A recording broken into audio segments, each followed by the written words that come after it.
আপনারা সবার কাছে আমার একটা প্রশ্ন, আবার আমি বলছি, আপনার সবার কাছে আমার একটা প্রশ্ন। প্রশ্নটা হলো আমাদের, আপনার আমার সবার সবচেয়ে আদর্শ শিক্ষক দুইজন কে?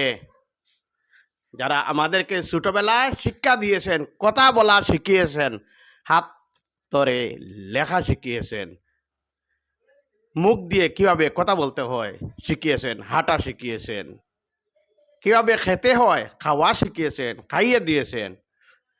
তারা কে কে? আপনারা কমেন্টে উত্তর জানান। মা বাবা যখন ঘর থেকে আমাদেরকে স্কুলে পাঠান, তখনও কিন্তু মা বাবার অনেক অবদান। মা বাবা আমাদেরকে কথা শিখিয়ে, লেখা শিখিয়ে স্কুলে পাঠান।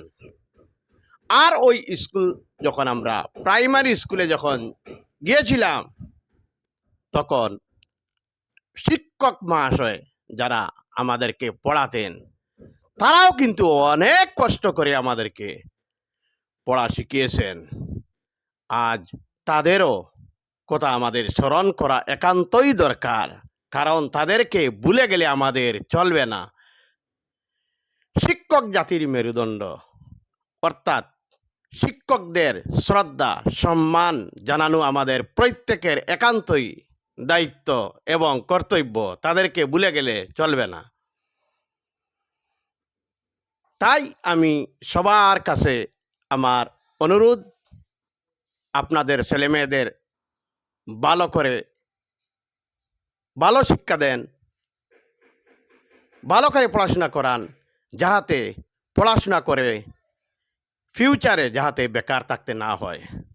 আজকালকার কম্পিটিশন যুগ, ভালো করে যদি পড়াশোনা করে কম্পিটিটিভ এক্সামে যদি টিকে থাকতে না পারে, তাহলে তার ভবিষ্যৎ কিন্তু ভালো হবে না।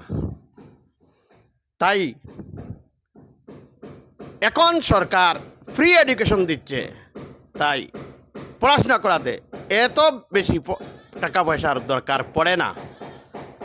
বাচ্চার হাতে মোবাইলটা দিয়ে তার ভবিষ্যৎটা আপনি অন্ধকারের দিকে ঠেলে দিবেন না, কারণ আপনার ছেলে বা আপনার মেয়ে আগামী দিনের আমাদের দেশের ভবিষ্যৎ, তাদের উপর আমাদের দেশের ভবিষ্যৎ নির্ভর করবে।